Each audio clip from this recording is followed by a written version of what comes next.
Hoje nós vamos falar sobre o conflito aparente de normas.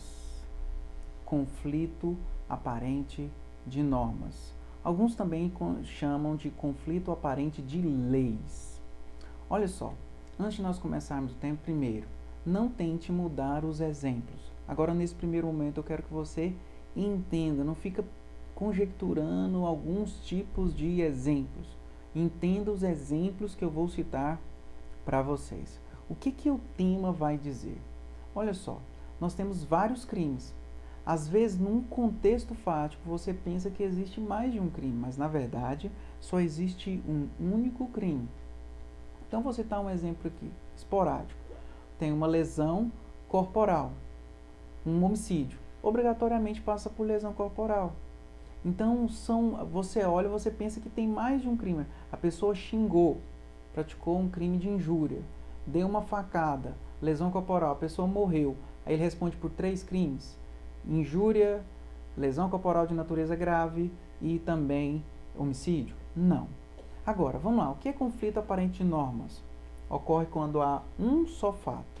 Porque se tiver mais de um fato, descaracteriza. Por exemplo, a pessoa praticou um crime hoje, amanhã ele pratica outro crime. Não é conflito aparente de normas, na verdade ele praticou 2 crimes. Aparentemente, parece ter 2 leis incriminadoras vigentes aplicáveis. Eu já disse para vocês que alguns chamam conflito aparente de leis e outros chamam de conflito aparente de normas. Quais são os 2 requisitos? Primeiro requisito, fato único. Um único fato, dentro de um mesmo contexto. Segundo requisito, 2 ou mais leis vigentes aparentemente aplicáveis. Então, olha só, nós já estudamos com vocês sucessão de lei penal no tempo. A sucessão de lei penal no tempo, nós temos uma lei vigente e uma lei que não é mais vigente. Aqui não. As 2 leis estão vigentes. Olha só, nós temos a injúria, está vigente. Nós temos a lesão corporal, está vigente. Nós temos o homicídio, está vigente. Então, essa é a maior distinção entre conflito aparente de normas e sucessão de lei penal no tempo.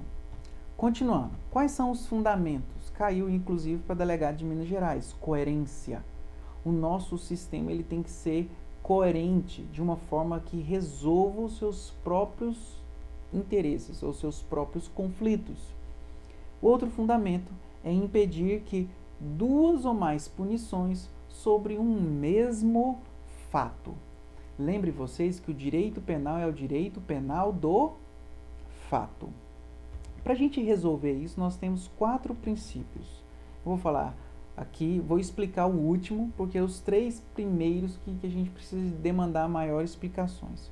Princípio da especialidade, princípio da subsidiariedade ou princípio da consunção. E por último, o princípio da alternatividade. O que é o princípio da alternatividade? Ele é muito comum, alguns crimes, ter vários verbos, vários núcleos do tipo. Basta que você pratique um. Esses crimes ele é chamado crimes de conteúdo múltiplo ou conteúdo variado. Eu vou citar aqui 2 exemplos de leis que têm conteúdos múltiplos ou variados. A lei de drogas, que é a lei 11.343, o artigo 33 fala importar, exportar, remeter, preparar, produzir, fabricar, adquirir, vender, expor à venda, oferecer, ter em depósito, transportar, trazer consigo, guardar, prescrever, ministrar, entregar ao consumo ou fornecer drogas, ainda que gratuitamente, sem autorização e desacordo com determinação legal ou regulamentar. Olha só, você viu que tem vários verbos? Basta praticar um deles. Pode praticar mais, pode, mas você vai continuar respondendo somente por tráfico. Assim, da mesma forma, o artigo 12 da Lei 10.826, que é o Estatuto do Desarmamento, possuir ou manter sobre sua guarda arma de fogo, acessório, munição de uso permitido ou em desacordo com determinação legal ou regulamentar no interior de sua residência ou na dependência desta. Ou seja, basta que você pratique qualquer coisa dessa, possuir ou manter acessório ou munição. Então, quer dizer, basta você praticar qualquer núcleo do tipo para você responder. Vamos para o princípio da especialidade. O que é o princípio da especialidade? O artigo 12 do Código Penal diz assim: as regras gerais desse código aplicam-se aos fatos incriminados por lei especial, se essa não dispuser de modo diverso. Ou seja, nós temos o nosso Código Penal. Mas se nós tivermos uma lei que está fora do Código Penal, que trata sobre questões especiais, vai ser aplicada essas leis que tratam questões especiais. Então, entendam aqui, lei especial derroga, exclui lei geral. Vou ler de novo, lei especial exclui a lei geral. Então, vou citar um exemplo. Primeiro exemplo, homicídio. O homicídio ele é uma lei geral. Pois bem, mas sempre que há morte, há homicídio? Nem sempre. Pode ser infanticídio, pode ser o aborto, pode ser também o induzimento de instigação ao suicídio quando tem a morte. Então, nem sempre quando tem morte é homicídio. Homicídio é uma norma geral, mas nós temos outras normas especiais. Como que eu sei que essas normas são especiais? Porque ela traz com ela os chamados elementos especializantes. Vejam um exemplo. Olha só, matar alguém, ponto. Matar alguém, ponto. Agora, quando que é infanticídio? Infanticídio é diferente, é matar. Só que ele faz uma vírgula, puf, sobre a influência de estado corporal. O que é o estado corporal? É um estado que você repele a dor. Então, toda mulher, a ciência diz que ela tem o estado corporal. O estado corporal é repulsa pela dor. Vamos começar assim, eu não quero entrar nesse tema de estado corporal, que nós não estamos vendo o artigo 123. Matar o próprio filho, durante ou logo após o parto. Então, se uma mãe mata o filho em estado corporal, durante ou logo após o parto, ela responde por homicídio? Não, ela responde por infanticídio. Esse estado corporal, é claro que quanto maior o tempo, mais vai desaparecendo esse estado corporal. Porque o estado corporal não é uma doença mental, é simplesmente uma repulsa pela dor. Continuando com vocês. Olha só, vamos citar aqui outro exemplo para vocês compreender. O exemplo do artigo 33, que é o tráfico de drogas, que está desse lado, e o artigo 334-A. O artigo 334-A do Código Penal fala em importar ou exportar mercadoria proibida. E isso tem um nome, chama contrabando. Eu vou citar um exemplo para vocês. Agora, o que é o tráfico de drogas? O tráfico de drogas é comprar uma droga. Imagine um exemplo do Paraguai. A pessoa vai lá no Paraguai e compra drogas. Ele vai responder por contrabando? Não. Ele vai responder por uma norma especial, que é o artigo 33. Importar ou exportar produto proibido, nesse caso, drogas. Agora, imagine que o Brasil, um brasileiro, importou para o Paraguai cigarros por um preço subsidiado para vender lá. E um brasileiro vai lá no Paraguai e traz esse carregamento, importa este carregamento. Isso é um contrabando, porque isso é proibido. Mesmo que ele queira pagar os tributos, ele está proibido de trazer essa mercadoria. E se ele for encontrado, ele responde pelo crime de contrabando. Ah, ele vai responder por tráfico de drogas? Não. Fumar não significa tráfico de drogas. Você pode entender que é droga, é ruim e tal, mas na portaria 344 da Anvisa não considera tráfico de drogas. Não é drogas, melhor dizendo. Vamos lá. A relação aqui é gênero e espécie. Princípio da especialidade, a relação é entre gênero e espécie. E eu quero concluir com essa pergunta. O tipo como elementos especializantes é necessariamente mais grave? O crime com elementos especializantes é necessariamente mais grave? Não. não necessariamente mais grave. Olha só, o homicídio tem uma pena de... O homicídio simples tem uma pena de 6 a 20 anos. E o infanticídio? Não, ele tem uma pena de 2 a 6 anos. Então, nem sempre o crime especial, ele tem uma pena mais grave. Vamos para o próximo princípio, o princípio da subsidiariedade. O princípio da subsidiariedade. Olha só, eu vou lendo aqui e vou explicando para vocês. Uma lei tem caráter subsidiário relativamente à outra, que é a principal, quando o fato por ela incriminado é também incriminado por outra, tendo um âmbito de aplicação comum, mas com abrangência diversas. Eu gosto de dizer que é quando um crime está contido dentro de outro crime. E nós temos um crime menos grave e um crime mais grave. Enquanto o princípio da especialidade é gênero e espécie, a subsidiariedade é subsidiário e norma principal. A relação é norma maior e norma de menos gravidade. O Nelson Hungria traz aqui uma expressão muito interessante que ele chama de soldado de reserva. Então, é uma norma menos grave. Se ele não atingir a norma mais grave, ele vai atingir a norma menos grave, que é a chamada soldado de reserva.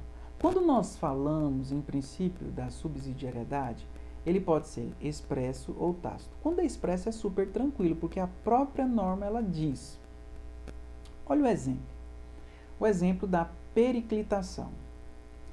Ele diz assim, ó, expor a vida ou a saúde de outrem a perigo direto ou iminente. Detenção de 3 meses a 1 ano, se o fato não constitui crime mais grave.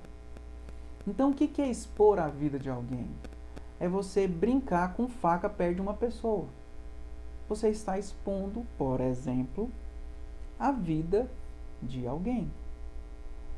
Esse crime aqui, ele é o soldado de reserva. Por quê? Se eu estou expondo a vida de alguém e acaba atingindo a pessoa, eu não queria atingir a pessoa, mas acaba atingindo a pessoa, eu posso responder, por exemplo, por homicídio.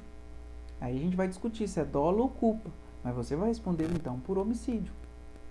Então, a periclitação, o artigo 132, ele é o soldado de reserva.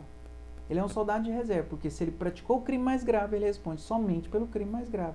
Agora, se ele não atingiu o crime mais grave, vai responder pelo crime menos grave. Nós temos aqui um outro exemplo, aqui que talvez ele vai elucidar mais facilmente para vocês, que é o artigo 307 e o artigo 171 do Código Penal. O artigo 171 é o estelionato. Como você pode praticar o crime de estelionato? De várias formas. Eu posso ser um professor de vocês, fingir que sou o Levi, entro na sala de aula, eu finjo que sou o Levi, é o primeiro dia de aula, digo que eu estou vendendo livros, vocês passam o cartão ou passam o dinheiro, eu vou embora e nunca mais volto e fico com o dinheiro de vocês. Que crime eu pratiquei? O estelionato. Mas qual foi o meio? Eu usei de uma falsa identidade. É atribuir-se ou atribuir a terceiro falsa identidade para obter vantagem. Então, eu vou responder somente pelo estelionato. E ele fala aqui, ó, qual que é a pena? Pena detenção de 3 meses a 1 ano ou multa se o fato não constitui elemento de crime mais grave. Obviamente que o estelionato, ele é o crime mais grave. Mas nós temos a subsidiariedade tácita ou implícita. Eu vou trazer um exemplo para vocês compreenderem isso melhor. No Código de Trânsito, que é a Lei 9.503 de 97. O artigo 311, ele diz assim, ó, trafegar em velocidade incompatível com a segurança nas proximidades de escolas, hospitais, estações de embarque e desembarque de passageiros, logradouros, esteiros e onde haja grande movimentação ou concentração de pessoas, gerando perigo de dano. Ele é um crime de perigo abstrato. Olha só, gente. Então, se você passa em alta velocidade nas faculdades, você responde por esse crime. Agora, Se você, lá, a velocidade é 40 km, e você passa ali 70 km, você responde pelo artigo 311. Mas, se você atinge alguém e mata alguém, pratica o homicídio, teoricamente, culposo na direção de veículo automotor. Vejam vocês que o artigo 311 ele é o soldado de reserva. Este crime está contido no outro crime, que é o artigo 302 do Código de Trânsito Brasileiro. Vamos para o outro princípio, o princípio da consunção. Eu vou dar o conceito e depois a gente vai trazer as espécies. O que é o princípio da consunção? Ocorre quando o crime previsto por uma norma não passa de uma fase de realização de um crime previsto por outra norma. Então, o que é consunção? Para chegar a um crime, eu passo por outro crime.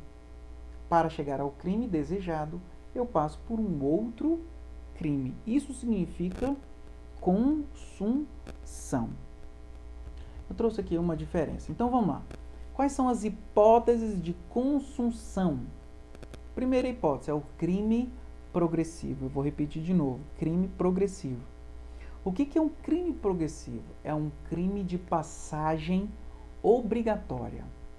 A relação aqui é entre meio e fim. Então, o meio, obrigatoriamente, você vai passar por um crime para chegar ao crime fim. Ele é um crime de passagem obrigatória. Olha o exemplo. Para você matar uma pessoa, crime fim, obrigatoriamente você passa pela lesão corporal. Então, crime meio. Então, ele é um crime de passagem obrigatória. Agora, eu percebo vocês. Qual é a diferença entre crime progressivo, que acabamos de ver, com progressão criminosa? Progressão criminosa. Crime progressivo é um crime de passagem obrigatória. Para você chegar ao fim, você passa no meio. Então, para matar, você passa pela lesão. Agora, o que é progressão criminosa? Vou citar o mesmo exemplo.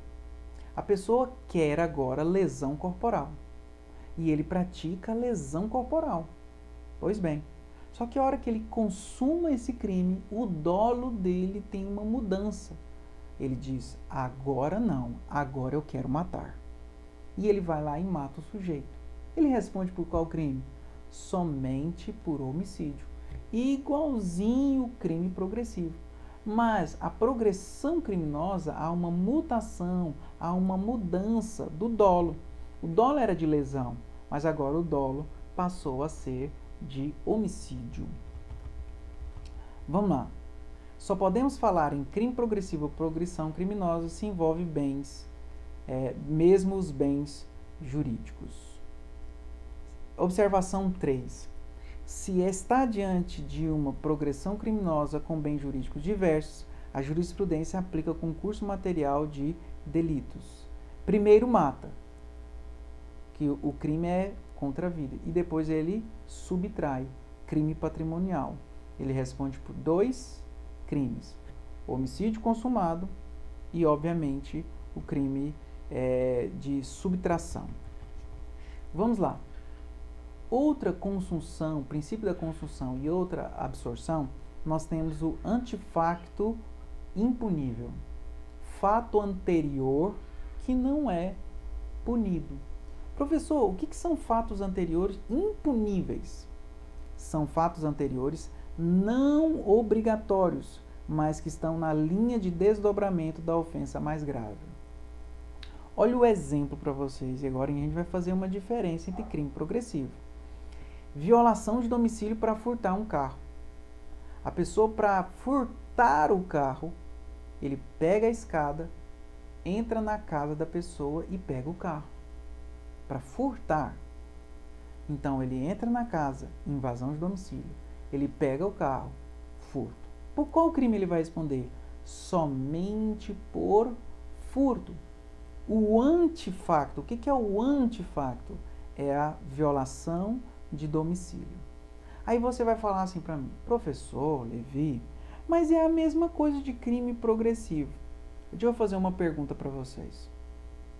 Todas as vezes que alguém furta um carro, ele viola o domicílio de alguém? Não. Então, ele é um antefacto impunível. Por quê? Todas as vezes que uma pessoa quer matar outrem, obrigatoriamente ele passa pela lesão corporal.